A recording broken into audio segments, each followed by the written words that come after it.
Welcome to the Your Talent Matters podcast, where we delve into the world of human resources and employee benefits in Canada. Join hosts Mehdi Rahman, a strategic human resources consultant, and Nick Godfrey, a seasoned employee benefits advisor, as they explore the many challenges that businesses face in attracting, developing, and engaging top talent. So sit back, relax, and learn from the experts on how your talent matters when it comes to growing a business.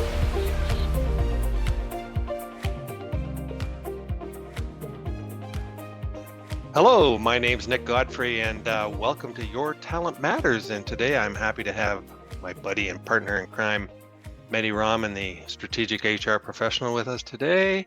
And our special guest is Martin Buckland, who I just, we've 30 years or more than 30 years I've known Martin, and Martin is a coach.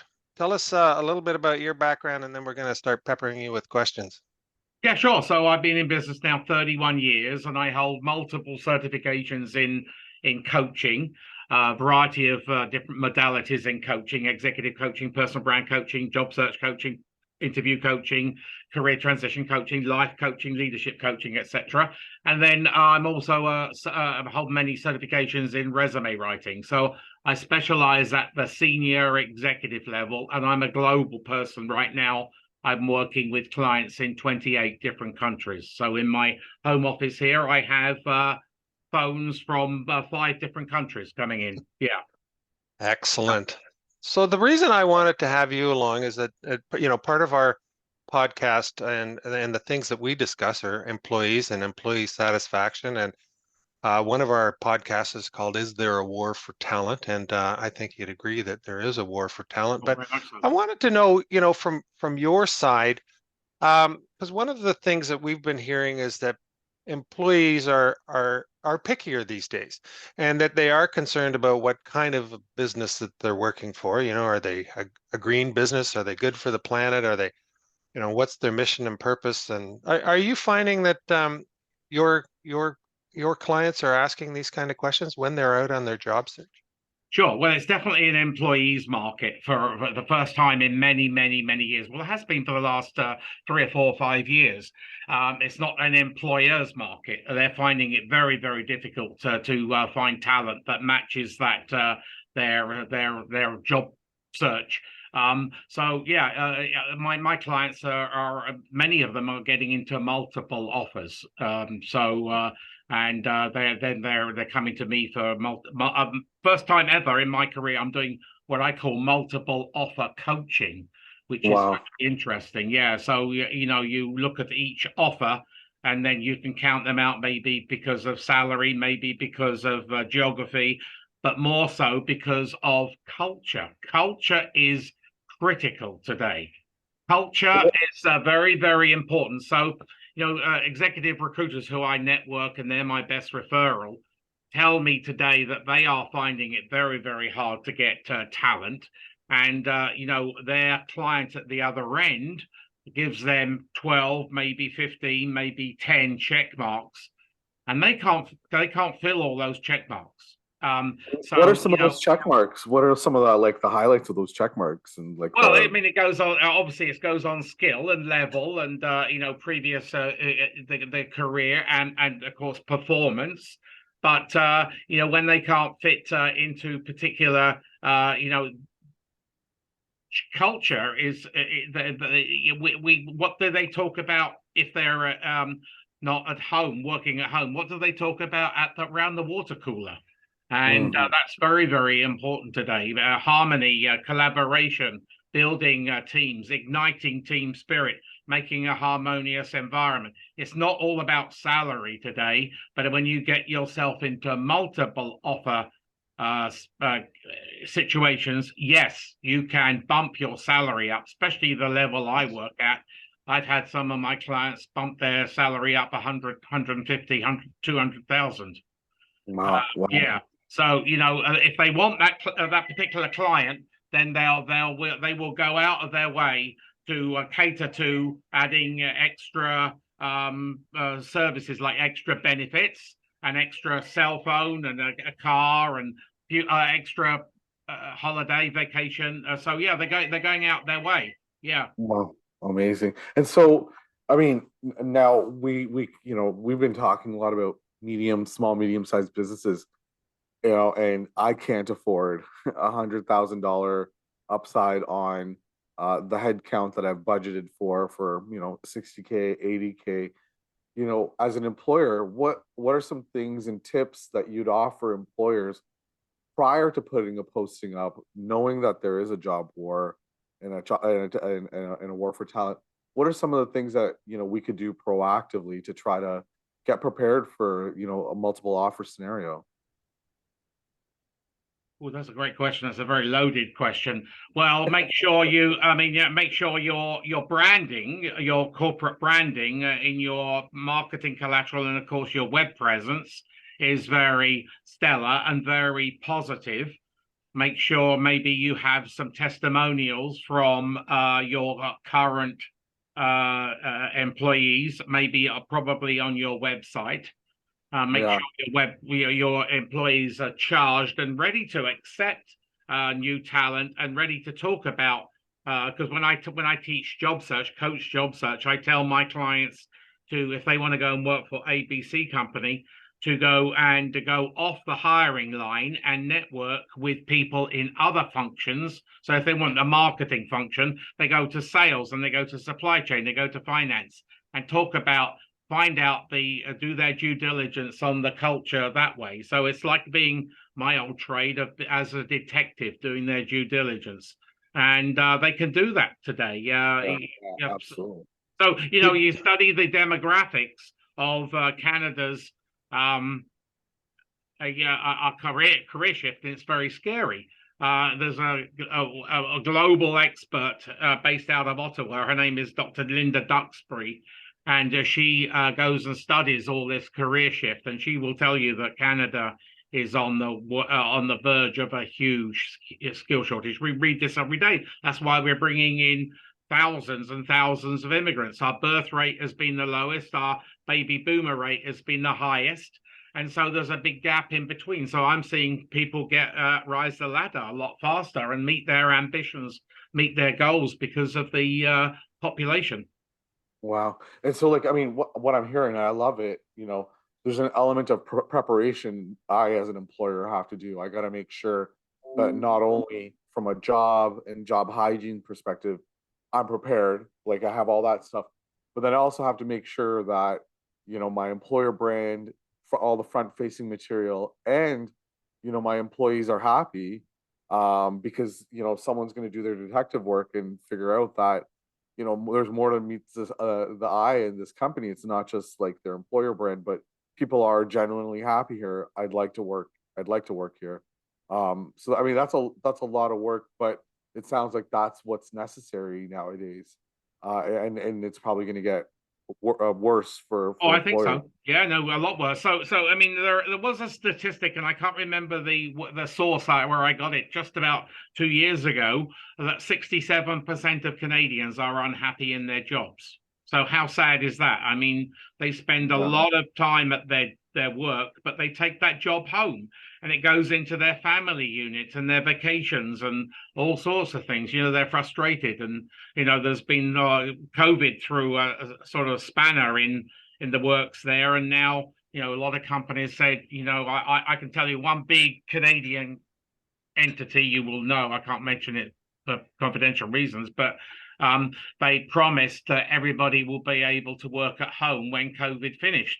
Well, now they're insisting that they go back. So some of my clients at the vice president, EVP, SVP level moved up to here where I live, and moved up even further to Huntsville. And now they're being forced to go back into Toronto. Yeah. And they're not obviously not happy about that. So and they're looking. Yeah. So it's a huge shift. And Dr. Linda Duxbury, she will be a great podcast guest. She's got all the statistics. She goes to all the associations, the trade associations, and tells them you're going to run out of talent in 2026. You won't be able to get police officers. Yeah, absolutely. And that's why, we've been talking about like the importance of, being not only present in your typical channels, but, working and being, exposing your brand to, places where, Black professionals are networking, people from the LGBTQ Oh, plus, sure. right? Women in the workforce, our indigenous peoples, Yeah. like all these people and peoples with disabilities, both visible and invisible. These are where places where, historically we haven't really spent a lot of time, you know, presenting our employer brand, and then even thinking about policies and practices that are inclusive to these communities. Now we have to start thinking about that, or else again you're going to miss the mark, and you're not going to be able to fill your talent pipeline. So there's a business case that's starting to form here. Yeah, well, just in the last, I'm going to say 4 or 5 years again, the buzzwords, the keywords, which I put in resumes or CVs, depending on where you are in the world, is diversity and inclusion. And if you're familiar with diversity and inclusion, and you embrace diversity and inclusion, and a lot of employers are putting those in their job notices now. Yeah. Yeah, and again, going back to your point earlier, but it's more than just putting the word in the language, like actually having a culture where sales and people from supply chain are feeling included, and feel that there is justice in their organization. Because again, going back to one of your original stats, 67%, if 67% of people are not happy, I'd be a little bit more scared about how many people feel included, if they're from a historically marginalized community. Right. So us employers, we definitely have a lot of work to do. We can't just rest on our laurels. No, sure. So as a coach and as a resume writer, then so somebody says, well, I'm very familiar with diversity, inclusion, and I embrace diversity and inclusion. I say, well, give me a story from your previous employers of when perhaps you sat on a committee, or you brought in people from different cultures and whatever religions and persuasions. And so just tell me, because I'm tough on my clients. I want them to back what I put in their resume on their behalf as their ghostwriter. I want them to I need them to back it before I can actually proof it. Yeah. I love that. I mean, what a great practice that you're making your clients do. But again, I would challenge, and maybe one of the takeaways for our employer listeners is, what are can you answer that question? How have you made your organization a little bit more inclusive? What are you doing to bring out people, the best in people, making them feel that they can bring their authentic selves to work? Because again, a lot of the research is showing that when you bring your authentic self to work, you're being more productive, you're building more innovative products, you're giving more, better service. And that's all just based on the idea that you've created a diverse, inclusive environment that's equitable to all folks. And, Sure.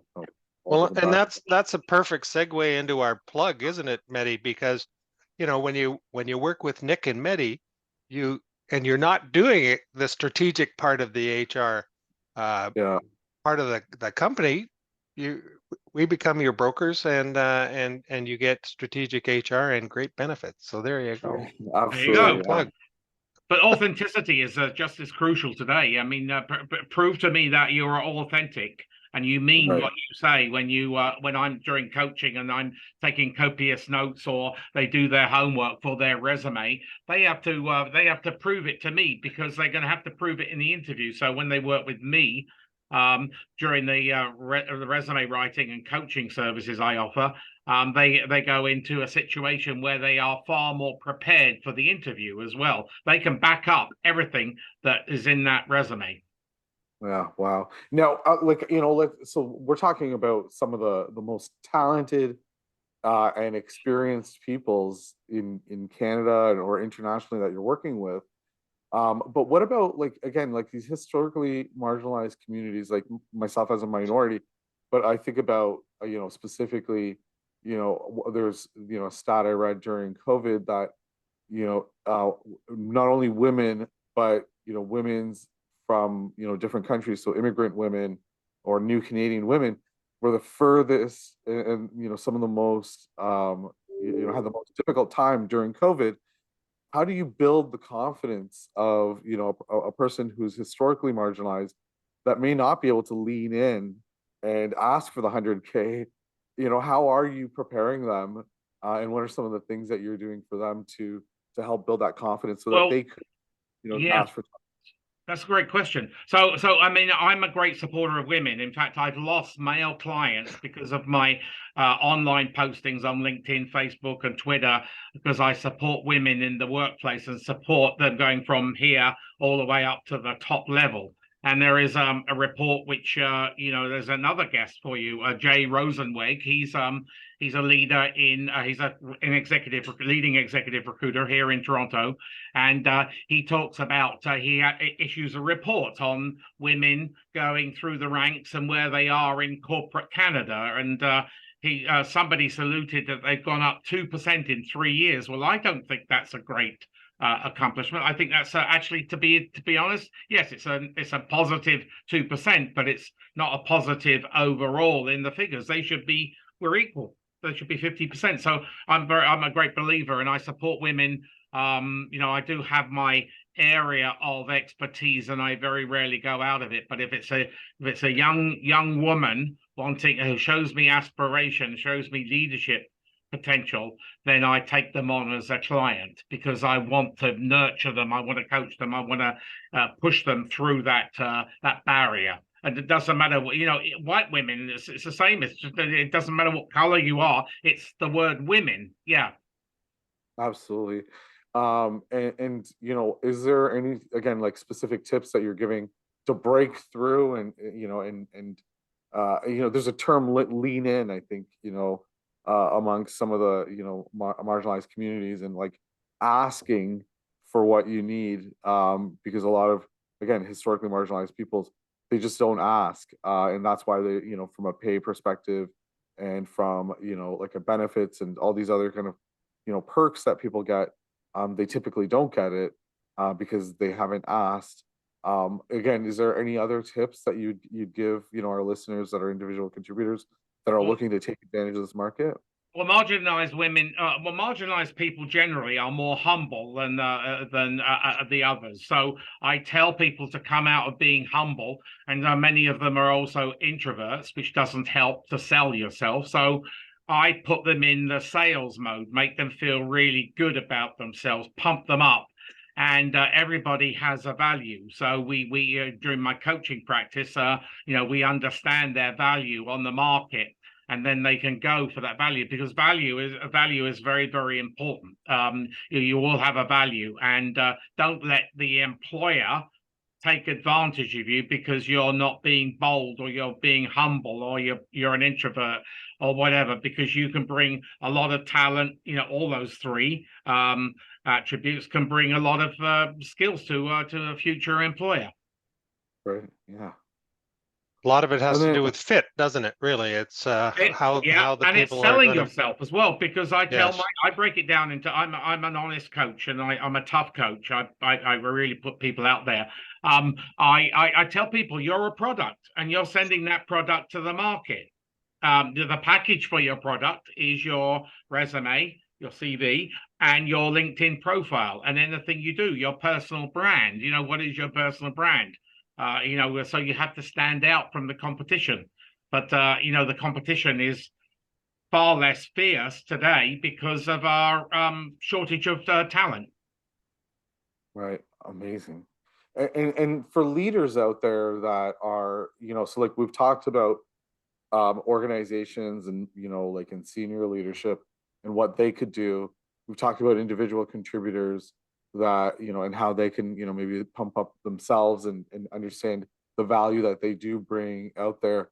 But, what about like middle management right now? Are there any tips that you would give middle management in organizations to help them separate themselves, as employers of choice during this talent war? Sure. So education is just as critical. So you need to don't just drop off the face of the earth and have no education, no courses, no certificates, no diplomas, no degrees for 15, 20 years. You need to continue that education. And COVID has sort of made that a lot easier because now you can do a lot of online courses. So I encourage my clients here in Canada to middle management and senior management, or even aspiring business leaders who I like to coach and nurture and push along, to go to business schools in Europe, like University of Cambridge, Judge Business School, or Said Business School in Oxford, and get that on your resume, because that is a wow factor. And some of these courses aren't that expensive, and they're not time prohibitive. And so I tell my clients that education is very, very important. So is community involvement. So, helping your community. But sadly, we are still in a discriminatory world. So don't on your resume, you can still do it, but don't go, for your church or your faith background or your ethnic background or your political background. Don't put those, because people still are they can penalize you. But there's so many other charities you can go and work for, volunteers and things like that. So build your volunteer base, your non-profit, and then maybe become a non-profit board director and things like that. Yeah, no, well, Martin, I appreciate the fact that, we got to keep it real. We got to be honest with what is actually going on out there, and again, like for me, again, being a minority, having my faith background, I have to be self-aware that there are biases that exist amongst recruiters and employers and future employers, that I will have to navigate, and I have to be aware of. So I appreciate the honesty about that it still exists. And I'm sure Nick, you and I could talk about that in a future podcast around how to continue to overcome it. But Marlon, you also talked about education. I think us as employers and recruiters, we got to be self-aware about that, and then also maybe go through some coaching on how to navigate and overcome this blind spot that we may have around our personal inherent biases that do exist. Well, you mean your ethnic background, your color, or whatever, your race, or whatever we want to call it. They're not getting the choice these days, because there are a lot of we are a very multicultural society. Probably one of the, along with the UK, I think we're probably the most multicultural society in the world.